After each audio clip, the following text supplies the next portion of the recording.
उम्मीद करती हूँ आप सब खैरियत से होंगे। आज जो पोएम हम डिस्कस करने जा रहे हैं उसका नाम है डैडी, जो कि एक अमेरिकन पोइटिस सिल्विया प्लेथ ने लिखी है। सिल्विया प्लेथ की लाइफ ट्रॉमा से भरी हुई थी और उससे ज़्यादा मेजर टर्मोइल्स की वजह से इस पोइटिस ने 30 साल की उम्र में खुदकुशी करके अपने आप को ख़त्म कर दिया था। सिल्विया प्लेथ एक मयारी शायरा थी जिसने सिर्फ 30 साल की उम्र में 400 से ज़्यादा पोएम्स को कंपोज किया था। उसकी पोएम्स की थीम ज़्यादातर डार्क इमेजरी और डिस्टर्बिंग हुआ करती थी और उसकी वजह यह है कि ये पोइटिस मेंटली डिप्रेशन का शिकार बहुत ज़्यादा रहती थी। सिल्विया प्लेथ 27 अक्टूबर 1932 में बोस्टन में पैदा हुई। 1940 में जब सिल्विया प्लेथ सिर्फ 10 साल की थी तो उसके फादर की डेथ हो गई थी। सिल्विया प्लेथ की मुलाकात टेड ह्यूज के नाम के एक पोइट के साथ हुई, जो कि एक पार्टी में कैम्ब्रिज यूनिवर्सिटी के एक पार्टी में उनकी मुलाकात हुई थी। कुछ महीनों के बाद उनकी फ्रेंडशिप शादी में कन्वर्ट हो गई। उन दोनों ने शादी की। 1960 में उनके यहाँ सिल्विया और टेड ह्यूज का एक बच्चा पैदा हुआ जिसका नाम उन्होंने फ्राइड रखा था। और डिप्रेशन की वजह से उनके रिलेशनशिप्स ज़्यादा वक्त तक कुछ अच्छे नहीं रहे।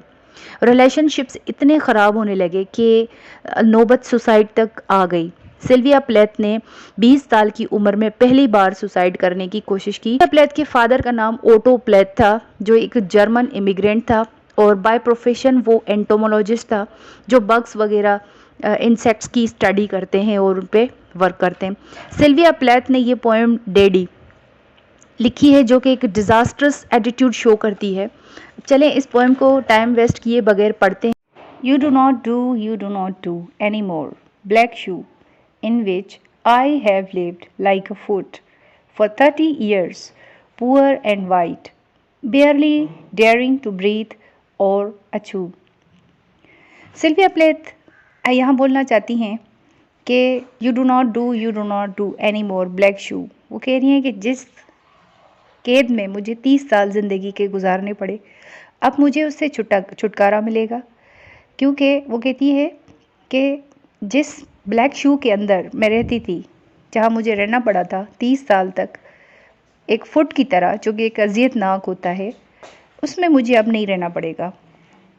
वो कहती है कि मेरा जो सोल था वो एक मिजरेबल कंडीशन से गुजरा है, पुअर एंड वाइट। मतलब मैं कुछ बोलना चाहती थी बट बोल भी नहीं पाती थी। बेयरली डेयरिंग टू ब्रीथ और अछू, यहाँ तक कि मुझे सांस लेने तक की भी इजाज़त नहीं थी और ना ही अछू स्नीज करने की भी इजाज़त नहीं थी। तो फर्स्ट स्टैंजा में सिल्विया प्लेथ इस पोएम में कहना चाहती है, डैडी पोएम में कहना चाहती है कि उसकी ज़िंदगी 30 साल तक बहुत मिजरेबल हालात देख चुकी है। वो अपने फादर को बहुत ज़्यादा उसके कॉम्प्लिकेटेड और कॉम्प्लेक्स रिलेशनशिप्स थे, जिसकी वजह से वो कहती है कि अब मुझे अब ज़िंदगी से छुटकारा मिलेगा।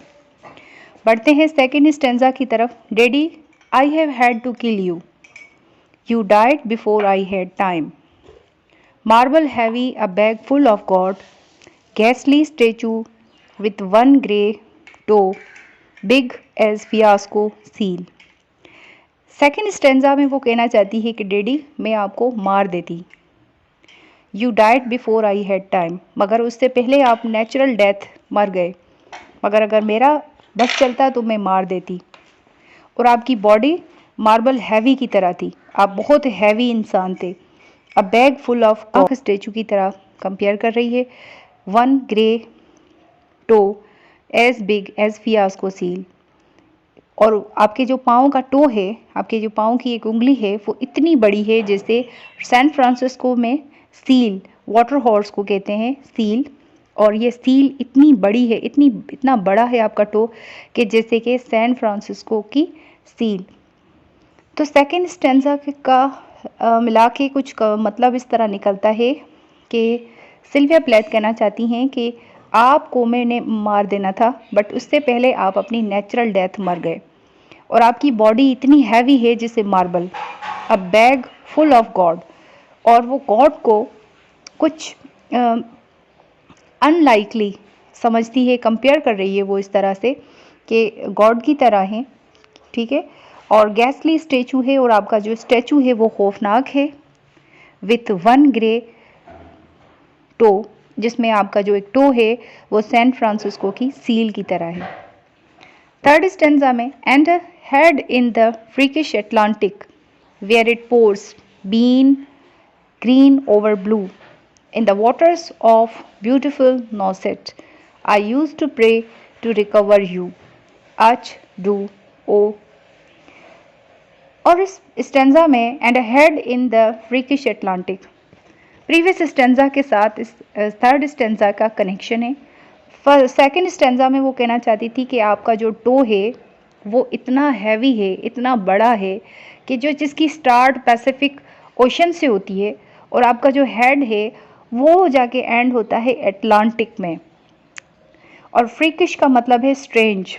वो कहती है कि आपका हेड इतना बड़ा है जो कि अटलांटिक ओशन तक जाता है। Where it pours bean green over blue, जहाँ पे पानी जो है वो ग्रीन ब्लू कलर का है। In the waters of beautiful Nauset, अब ये नॉसेट एक जगह का नाम है।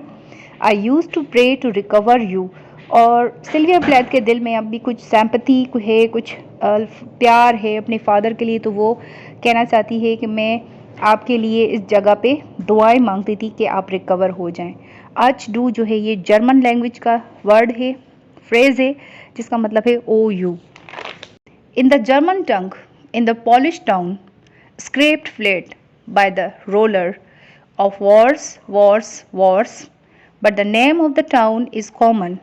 My Pollock friend says there are dozen or two, so I never could tell where you put your foot, your root. I never could talk to you. इस stanza में Sylvia कहना चाहती हैं कि जर्मन टंग के अंदर ये जो उसकी फ्रेंड है, अपनी पॉलिक फ्रेंड है, वो चाहती है कि in the German tongue in the Polish town scraped flat by roller, कि मेरी एक पोलिश फ्रेंड है, उसने बताया है कि ये इस तरह का जो टाउन है ना, वहाँ पे इस तरह के बहुत सारे टाउन हैं। तो वो ये अंदाज़ा लगाना मुश्किल है कि ये जो उसका फादर है ना वो कौन से टाउन से बिलोंग करता है, कि वो कौन से टाउन से ताल्लुक़ रखता है।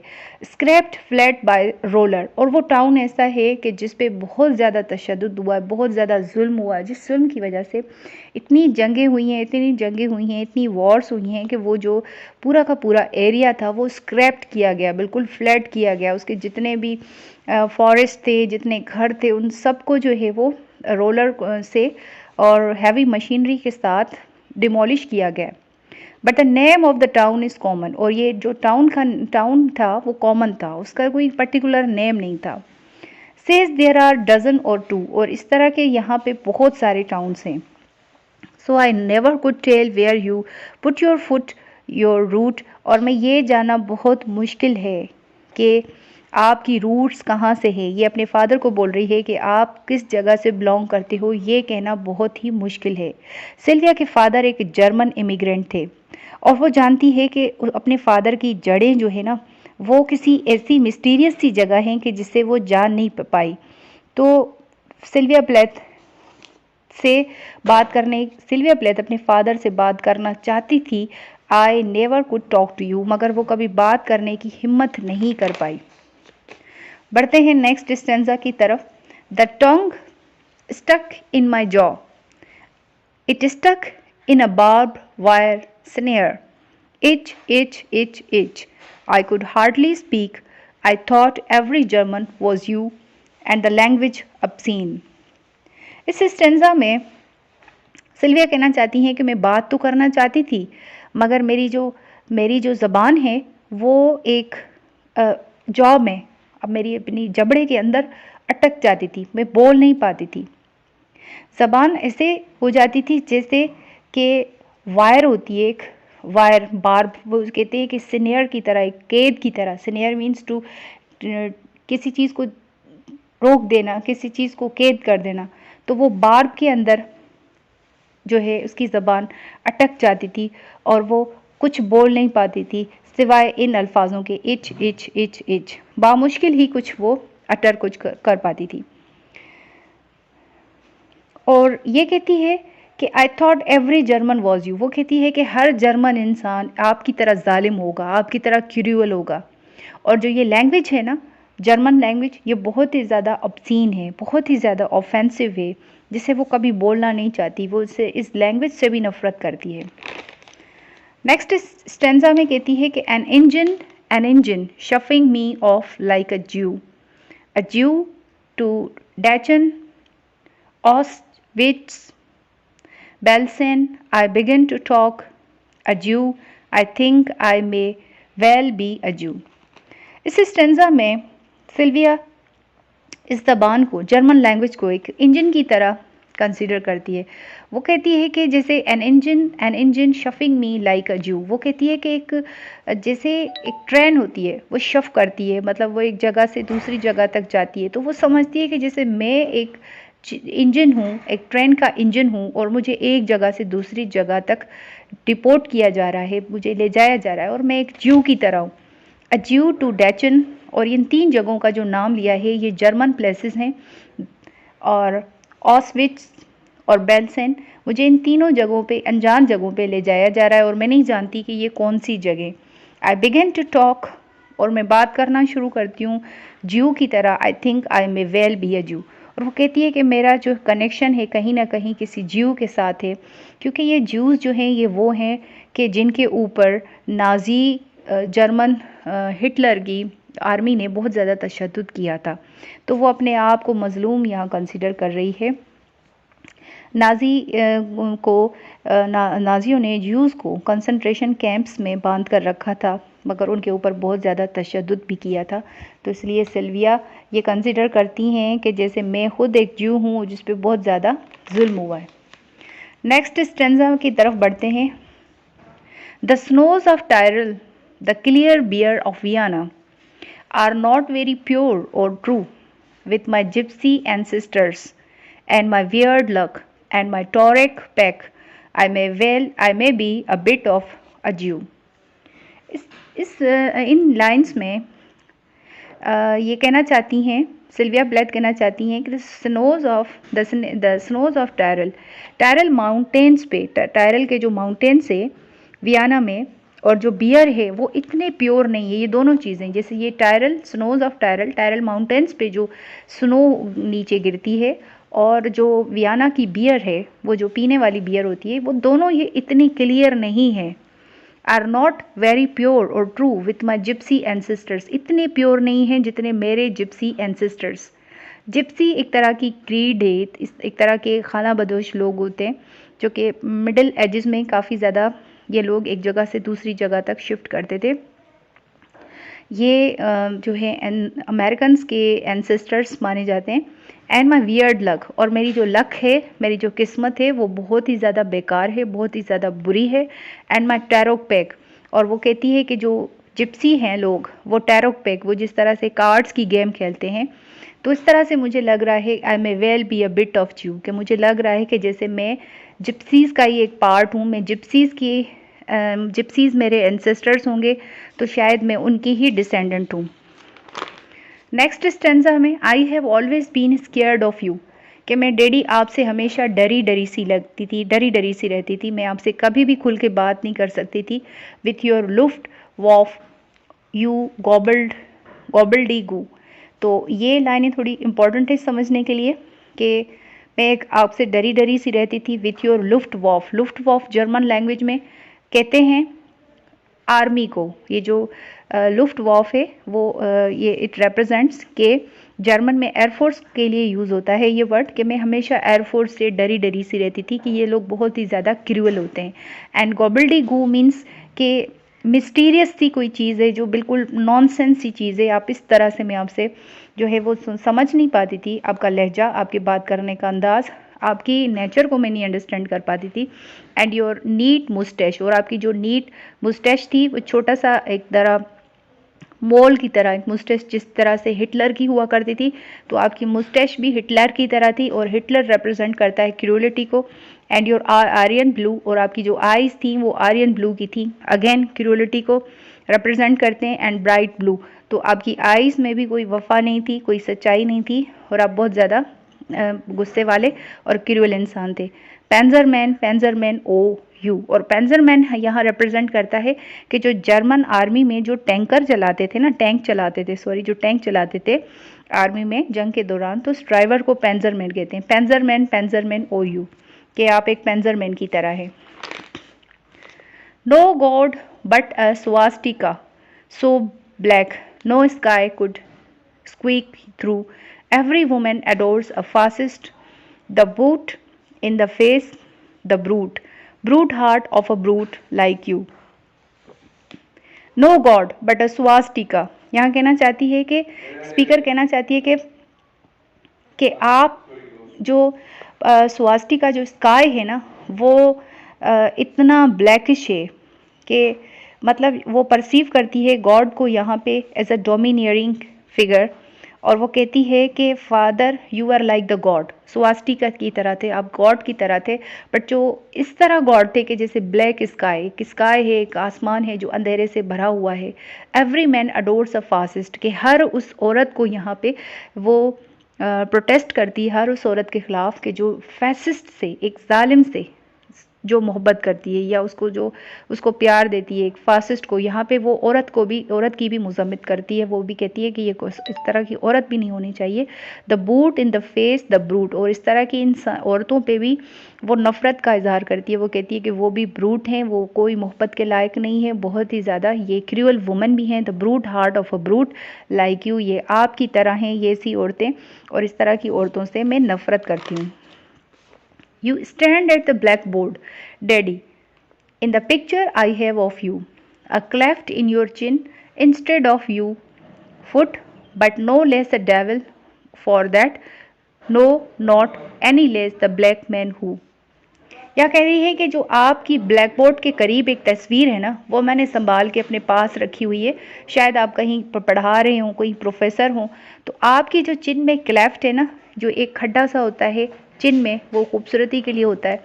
तो वो कहती है कि ये आपके पाँव में होना चाहिए था, क्योंकि जो डेविल के पाँव होता है ना, वो बीच से कटा हुआ होता है। तो वो कहती है कि आपके पाँव में ये क्लेफ्ट होना चाहिए था, कि any less the black man who. और वो फिर अगेन कहती है कि एक डेविल की से आप कम नहीं हो, आप एक काले डेविल की तरह हो। Bit my pretty heart in two. I was 10 when they buried you. At 20 I tried to die, and yet back to you. I thought even the bones would do.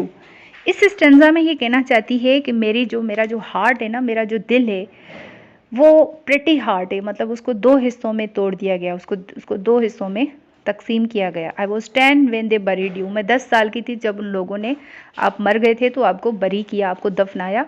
Eight 20 I tried to die, और 20 साल की उम्र में मैंने मरने की कोशिश की।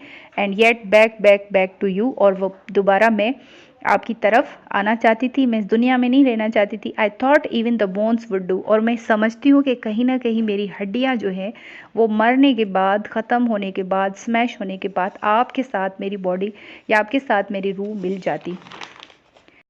But they pulled me out of the sake and they stuck me together with glue, and then I knew what to do. I made a model of you, a man in black with man-cave look. इस stanza में Sylvia प्लेथ कहना चाहती हैं कि मैं मरना तो चाहती थी, बट मुझे किसी तरह से बचा लिया गया, मुझे सुसाइड के अटैक से बचा लिया गया, और किसी तरह से फिर मुझे ग्लू से जैसे चिपकाते हैं ना किसी चीज़ को, इस तरह से मुझे फिर दोबारा से स्टक किया गया, टुगेदर किया गया। And I was alive woman, and then I knew what to do, और फिर मुझे पता था कि मुझे क्या करना है। I made a model of you, तो मैंने आपके तरह के एक इंसान के साथ शादी की। A man in black with man Kaif look, और वो भी एक हिटलर की तरह। Man Kaif look means just like अ हिटलर, तो मैंने एक क्रूअल मैन की तरह देखने वाले आपके जैसे इंसान के साथ शादी की। And a love of the rack and a screw, and I said I do so daddy, I am finally through. The black telephones off at the root, the voices just can't want हैं। कि and a love of the rack and the screw. अब ये जो rack and screw हैं ये torture में use होते हैं, ये टॉर्चर के इंस्ट्रूमेंट्स हैं।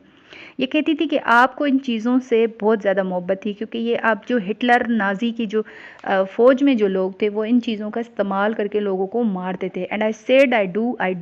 और वो कहती है कि so daddy I am finally through, और इस तरह से मैं अपने आप को मार दूंगी और ख़त्म कर दूंगी ताकि मुझे ये दुनिया की अजियत बर्दाश्त ना करनी पड़े।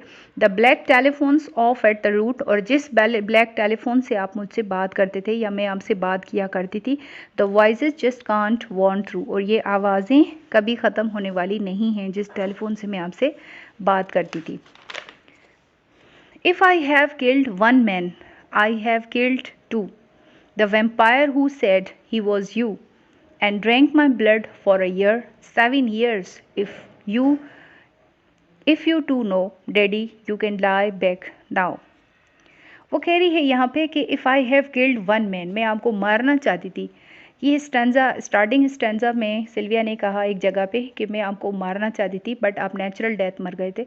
तो वो कह रही है कि यहाँ मैं एक इंसान को नहीं बल्कि 2 इंसानों को मारना चाहती थी। मेरे हाथ से 2 इंसान मर जाते। I have killed one man, I have killed two. तो मैं एक और इंसान को जो भी आपकी एक कॉपी है उसको भी मारना चाहती थी, और वो कहना चाहती थी अपने हस्बैंड के लिए, the vampire who said he was you. और एक वेम्पायर जो है, वेम्पायर की तरह आपने मेरा ब्लड जो है वो सक किया है, मेरा ब्लड जो है लिया है वेम्पायर की तरह। And drank my blood for a year, जिस इंसान ने मेरा ब्लड जो है वो सक किया, जिसने मेरा ब्लड पिया है 1 साल 7 साल के लिए। Daddy you can lie back now, और आप अब आराम से रेस्ट कर सकते हैं डैडी आप। There is a stake in your fat black heart and the villagers never liked you. They are dancing and stamping on you. They always knew it was you. Daddy, daddy, you bastard, I am through. इस stanza में कहना चाहती है कि आपका जो दिल है ना वो फैट ब्लैक हार्ट है, आपका दिल बहुत मोटा सा एक गंदी सी चीज़ है, आपका दिल अच्छा नहीं है, ब्लैक हार्ट है और काफ़ी बड़ा है। And the villagers never like you, और जो गांव देहात के जितने भी लोग थे वो सब आपसे नफरत करते थे, क्योंकि क्रूअल इंसान से कोई भी प्यार नहीं करता। And they are dancing and stamping on you, और वो ज़ोर ज़ोर से आपके दिल पे पाँव लगा रहे हैं, पाँव मार रहे हैं और डांस कर रहे हैं आपके ऊपर, क्योंकि वो आपसे नफरत करते हैं। They always knew it was you, के हमेशा से वो जानते थे कि आप ही हैं, इस तमाम जुल्म के पीछे आप ही हैं। Daddy daddy bastard I am through, और वो कहती है कि डैडी आप एक घटिया इंसान